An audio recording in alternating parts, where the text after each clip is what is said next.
When I was in university, I shared a room with a guy named Joel. You ever meet someone who just too loud for no reason? That was him. Life of the party every day, talk fast, drink hard, laugh loud, like nothing in the world could touch him. He was the kind of person who'd do stupid things and call it just a dare. And somehow, everybody still liked him. Until the night it all changed. It was a Friday. I remember, because campus was quiet and most people had gone home for the weekend. Just me, Joe, and a few others hanging around. We got drinks, nothing heavy, just students trying to unwind. Joe had this wild energy that night. Said he wanted to do something nobody would forget. So, someone, I don't remember who, joked, "Why not go pee on that grave in the back of Old Chapel Hill?" We all laughed. But Joel, he stood up, grabbed his jacket, said, "Bet." Now, let me tell you, behind the campus library, there's a small hill with some old tombstones. Most people don't go there. We heard stories, nothing deep. Just whispers that one of the priests buried there wasn't like the others. His name was Father Raphael. Died decades ago. Some say he was strict. Others said worse. But Joe didn't care. He just saw a stone under there. We followed at a distance, flashlights in hand, giggling like kids. Joe walked right up to the grave, turned his back, and yeah, he did it. Laughed the whole time. Said, "What's the priest gonna do? Crawl out?" Nobody laughed with him. Something about it felt wrong. We walked back quiet. Not a word between us. Not even Joe. That night I was half asleep when I heard him scream. Not like a bad dream scream. I mean blood-chilling, wake the dead kind of scream. I jumped up, turned on the light. Joe was sitting up, sweating, eyes wide like he saw a ghost. He looked around the room like someone else was there. Whispered. He was watching me. I asked who. He didn't answer. Just shook his head, pulled the blanket over his face. I thought maybe it was the drinks. Maybe he was playing. But the next morning, he didn't come out for breakfast. Didn't go to class. Didn't even speak. Just sat on the edge of his bed, staring at nothing. Didn't crack a joke. Didn't touch his phone. Joe, the loudest guy I knew, had gone silent. He stayed like that for 2 days. Then on Sunday afternoon, I looked out the window and saw smoke rising from the backyard behind the dorm. Went outside, and there he was, Joel, shirtless, eyes red like he hadn't slept. And in front of him, a pile of his clothes, burning. Every shirt, every pair of jeans, every sneaker he wore that week. He stood there, arms folded, watching it burn like it meant something. I asked, "What are you doing?" And he looked at me and said just one thing. "I think I brought something back." After that, Sunday, after the fire, Joe changed. And not the usual had a bad weekend kind of change. He stopped going to class, wouldn't answer messages, wouldn't open the door when people knocked. At first, I thought he was just being dramatic. Maybe a prank. Maybe he was embarrassed, but it got worse. He started sleeping with the lights on. All of them, even in the daytime. Anytime someone walked past our door, he'd flinch, like footsteps meant danger. He'd whisper to himself when he thought no one was around.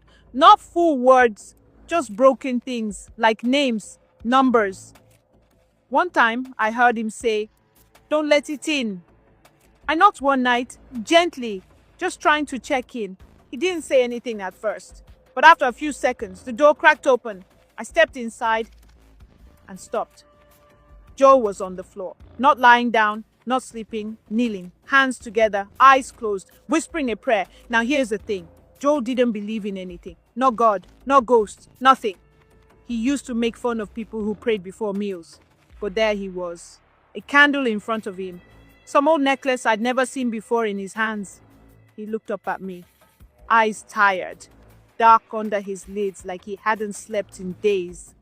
I asked him, "What's going on?" He didn't answer the question, just said, Joe's voice, whispering, "It's not guilt, it's something else." Then he looked away. I noticed a notebook beside his bed, pages open, scribbled all over. I picked it up and felt something shift in my stomach. Page after page, he had written numbers, long sequences, random dates, years from the past and future. No explanation, no pattern. But one page stood out. He'd drawn a circle in red ink around a date. It was 2 weeks from that day. In the center of the circle, he'd written just 5 words. "Something ends here." That's all. I asked him, "What ends?" He didn't look at me, didn't blink, just kept whispering the same short prayer. "Don't let it in. Don't let it in." I couldn't sit with the silence anymore. Joe wasn't talking, and the energy in that room, it wasn't right. So one afternoon, while he slept, I left campus. No plan, no warning. I just walked up the hill behind the old library to the graveyard. The place was small, tucked behind a row of trees like it didn't want to be found. Most students didn't even know it was there, but everyone had heard rumors, especially about one grave. I walked between the crooked stones, brushing leaves off names long forgotten, and then I saw it, the grave Joel had mocked. The headstone was cracked, moss climbing up the edges, but the name was still clear. Father Raphael I Mensah, born 1939, died 1987. There was no quote, no scripture, just the name, the dates, and silence. But what caught my eye? A flower wreath. Fresh, not plastic, real. Someone had been here recently, but the cemetery gate was locked and the place looked untouched. I took out my phone, started searching. Father Raphael had been a chaplain on campus in the early 1980s. He was known for being strict, not cruel, just cold. But then came the accusations from students. Said he was controlling. Some said manipulative. Accused him of mental abuse, isolating vulnerable boys, using confession as a weapon. The university forced him to resign. Quietly, he died less than a year later. Alone.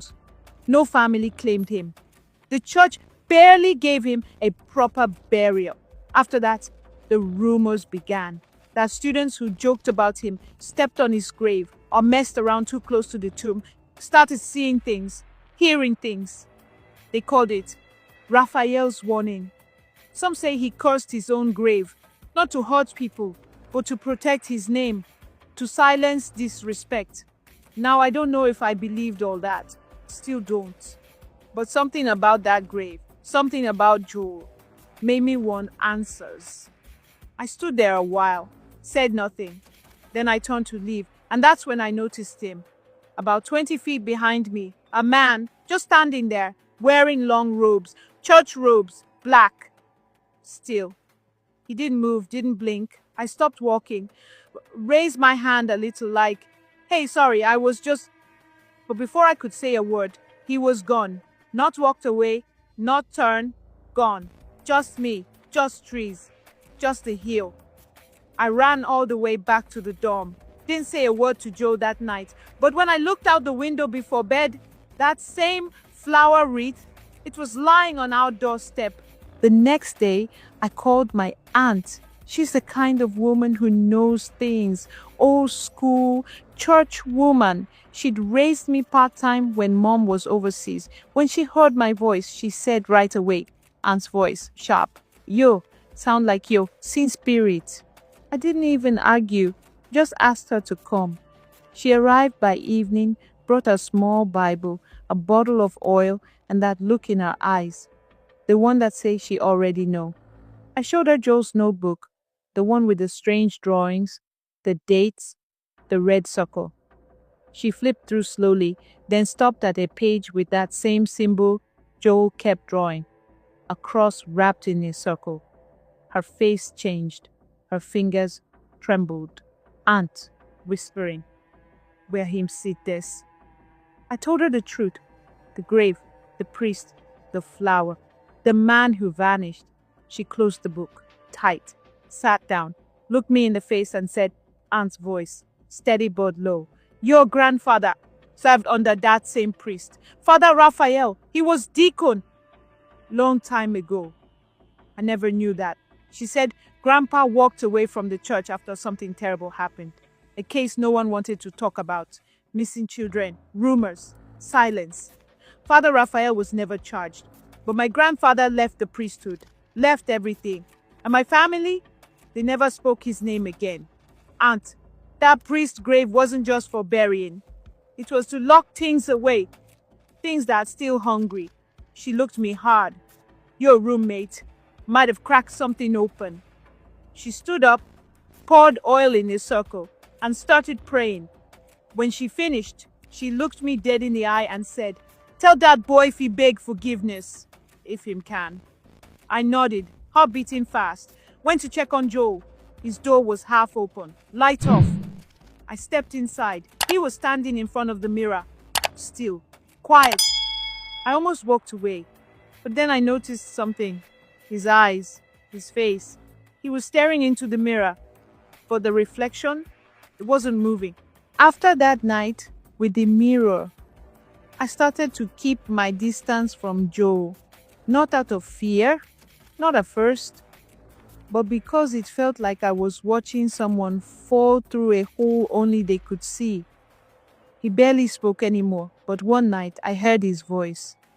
Not talking to me, talking to someone else. I peeked in. He was sitting on his bed, phone in hand, recording voice notes. It hit record. Speak. Stop. Then start again. Over and over. Confession, confession. I didn't mean to wake it. I didn't mean to wake it. Sometimes he whispered. Sometimes he cried. I didn't know who he was talking to or what he thought he'd done. His drawings changed too. Gone were the numbers. Now it was shapes, bodies, kneeling around a grave, flames rising behind them, crosses turned upside down. Some of the figures looked like us, like students. One even looked like me. I knew I had to do something. So I took a risk and spoke to the campus counselor. Told her Joel had been acting strange since the grave incident. She didn't laugh, didn't brush it off. She asked, any history of mental illness in his family? I told her what my aunt said about Joel's father and Father Raphael. She leaned back, nodded slowly. It might be inherited trauma, something dormant, triggered by that night. Not possession, not ghosts, but memory, fear passed down, reignited. It made sense. Kind of. But then things started to shift for me too. I started waking up in the night, thinking I heard Joe's voice. Sometimes I'd hear footsteps behind me on an empty floor, see shadows where there shouldn't be any. I stopped trusting my eyes, my ears, and just when I thought things couldn't get worse, Joe disappeared, gone, left his phone, his wallet, everything. 2 days, no sign, no note. Campus security searched. So did I. Nothing until the third morning. I was walking past the chapel on my way to class. And there he was, Joe, curled up beside Father Raphael's grave. Shoes off, hands folded, eyes closed, sleeping, like it was home. After we found Joel at the grave, the school had no choice. They sent him for evaluation, mental health check, safe place, off campus. He didn't fight it, just went quiet. Walked with them like he was already gone. 2 days later, I got a message from the clinic. Joel had asked to see me, only me. I went, sat in the small room, white walls, no clock. Joe came in slow, wearing hospital clothes, looking thinner. He sat down, eyes dark, voice soft. I saw a photo in a file, a black and white one, from the seminary where Raphael worked. My dad was in it, young, standing behind him, like a shadow. He looked at his hands, shook his head. I don't think it was the grave that cursed me. I think he just opened what was already inside. He paused, took a deep breath. The nightmares, the voices, the fire. It's not about him. It's about my blood. What I carry. What my father never said. There was silence. I didn't know what to say. He leaned forward, eyes locked with mine. I need to face him. Not the ghost, not the fear, him. I asked who. He reached into his folder and pulled out a name scribbled on paper. Father Elijah Mensah, retired, living outside the city. Then he looked me dead in the eye and said, he knew Father Raphael. He knew my father. I need answers. From someone still alive. I nodded, took the paper. Didn't know if I believed in curses, but I believed in stories left unfinished. And Joe's was just beginning to unfold. The paper Joe gave me had a name and an address. I followed it, took a bus out to a quiet part of the city. Nursing homes sat behind a faded church, almost like it was hiding. Inside, the air smelled like age and memory. A nurse pointed me to a small room at the end. That's where I met Father Abel. Old, thin, eyes still sharp. He didn't smile when I said Joel's name, but he didn't look surprised either. He motioned for me to sit. I wondered how long it would take before one of you came. I told him about Joe, the grave, the dreams, the fear. He listened, nodded, then said, Raphael was never kind. But he wasn't evil. He believed in discipline, not cruelty. Still, some things were taken too far. I asked him about Joe's father, Father Aboside. He was quiet, too quiet. One of Raphael's students, one of his projects. He accused Raphael of abuse, emotional, psychological. But it was never proven. He paused, looked at the cross on the wall. But whether it happened or not, it broke him. And that kind of break, it gets passed down if you don't heal it. He turned to me, eyes clear. What Joe carries, it's not a ghost. It's a wound, deep and raw. And now it's open. I sat there, still. Then he reached into a drawer and pulled out an envelope, yellow with age. This was Raphael's last letter, never mailed. I kept it because I didn't know who to give it to. But now, I think it's time. I held it in my hand, my fingers cold. It was addressed in old ink. The name on it? Joe's father. Father Abel nodded. He begged forgiveness in that letter, not because he was guilty of everything, but because he knew he'd caused pain, and because he knew the pain would grow if left alone. I looked at the envelope again. Old words, still waiting. I went back to the hospital the next morning. Letter in my pocket. Hands sweaty. Joe was sitting up in bed, staring out the window. When he saw me, he nodded, said, nothing. I sat beside him, took the letter out. I found Father Abel. I said, he gave me this. Joe looked at it like it was a ghost, then nodded again. Read it, he whispered. So I opened the envelope. The paper inside was thin, old, folded neat like someone had meant to send it, but never did. And I read, to my student and my son in faith, I failed you, not because I was wicked, but because I was afraid. I saw pain in your eyes and didn't know how to reach it. I confused silence with strength, obedience with peace. I held you to rules when I should have held you with grace. I saw something in you, something heavy, but I turned away. I left you carrying it alone. Forgive me if you can. Your teacher, Raphael. The room went quiet. Joe didn't speak for a while, just stared. Then his lip trembled. He leaned back, covered his face, and broke. Not loud, not dramatic, just a steady cry. So, I've been angry at the wrong man. He shook his head. All this time, I thought it was the grave, the priest, but maybe I was haunted by my father. I didn't say anything. What could I say? He wiped his eyes, took a long breath. I don't feel haunted anymore, just empty. We sat there, two sons of two different pasts, but somehow in the same place. After a few minutes, he looked at me. Clearer, calmer. I think I'm ready to visit the grave again, he said. But this time, with respect. A week later, we went back. No drinks, no dares, no crowd. Just me and Joe, walking side by side, quiet like the ground could hear us. We passed the broken fence, the crooked stones, and the old chapel in the distance. This time, Joe didn't flinch. He didn't laugh. He carried a single flower in his hand. When we reached the grave, he stopped, looked down.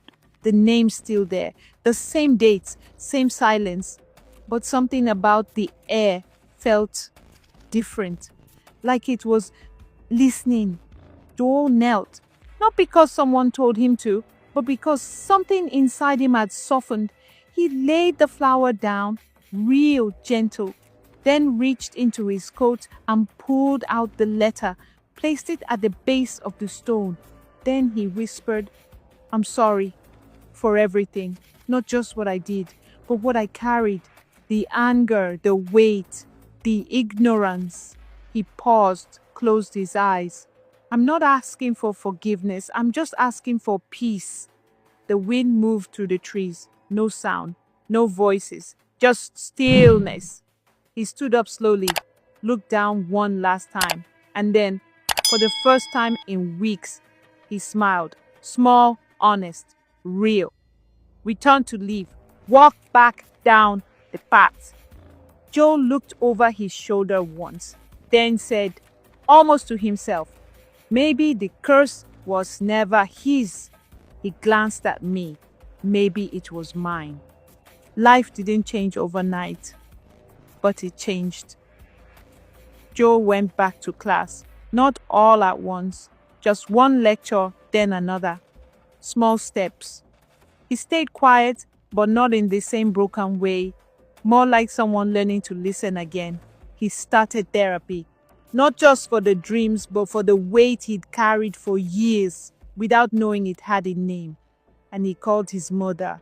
I never heard the conversation, but when he came back to the room afterward, he said, she cried, said my father never talked about Raphael, not once, said I was the first to ask.